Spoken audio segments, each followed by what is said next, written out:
ముత్యాల్లాంటి మాటలు ఓసారి మీకు గుర్తు చేయాలి అనిపించింది. చెప్పనా?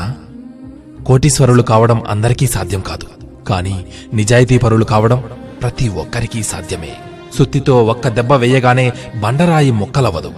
దెబ్బ వెనక దెబ్బ వేయాలి. అలాగే ఒక్క ప్రయత్నంలోనే విజయం సిద్ధించదు.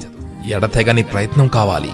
ఒకసారి బట్టలు మాసిపోతే మనిషి ఎక్కడ కూర్చోడానికైనా సిద్ధపడతాడు. అలాగే ఒకసారి నడత చెడిందంటే ఎలాంటి పనులు చేయడానికైనా సందేహించడు. మనం మన ఆలోచనలకు బందీలం. ఆలోచనలను మార్చుకోనిదే దేన్నీ మార్చలేము. గొడుగు వర్షాన్ని ఆపలేకపోవచ్చు, కాని వర్షంలో తడిసిపోకుండా రక్షణనిస్తుంది. అలాగే ఆత్మవిశ్వాసం విజయాన్ని తెచ్చిపెట్టలేకపోవచ్చు, కాని విజయపదంలో ఎదురయ్యే అవరోధాలను అధిగమించగల శక్తిని ఇస్తుంది.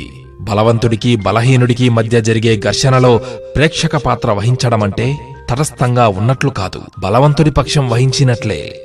అతి నిద్ర, బద్ధకం, భయం, కోపం, నిరాశావాదం ఈ 5 అతి చెడ్డ గుణాలు. వీటిని పొరపాటున దగ్గరికి రానిచ్చామా జీవితంలో పైకి రావడం, సుఖపడటం జరగదు. అహంకారం ప్రతి ఒక్కరి నుంచి ఆఖరికి భగవంతుడి నుంచి కూడా దూరం చేస్తుంది. ఉపాయాన్ని ఆలోచించేటప్పుడు రాగల అపాయాన్ని కూడా అంచనా వేయాలి. తప్పును ఈరోజు కప్పిపుచ్చుకోగలిగినా రేపటికి దాని పర్యవసానాన్ని మాత్రం తప్పించుకోలేవు. బలహీనుడిని బలవంతుడు కొడితే బలవంతుడిని భగవంతుడు కొడతాడు. కాళ్ళు తడవకుండా సముద్రాన్ని దాటగలవు, కళ్ళు తడవకుండా జీవితాన్ని మాత్రం దాటలేవు. పక్షులకి కొంత ధాన్యం, పశువులకి కొంత గ్రాసం, మనిషికి కొంత సాయం.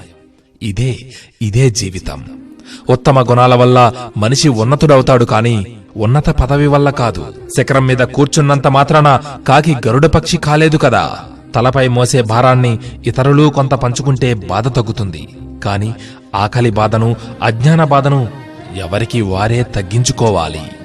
మంచివారు దూరం కావడం అంటే చెడ్డవారు దగ్గర కావడమే. అది దుఃఖానికి నిదర్శనం. మెరుగుపెట్టకుండా రత్నానికి, కష్టాలు ఎదుర్కోకుండా మనిషికి గుర్తింపు రాదు సుమా. కేవలం డబ్బుంటే సరిపోదు, మంచి వ్యక్తిత్వం ఉంటేనే సమాజం నిన్ను గౌరవిస్తుంది. ఎవరి వయస్సుకు తగ్గట్టు వారి ఆలోచనలు, ప్రవర్తనలు ఉంటేనే ఆ వ్యక్తికి గౌరవం అనేది ఉంటుంది. సర్వే జనా సుఖినో భవంతు.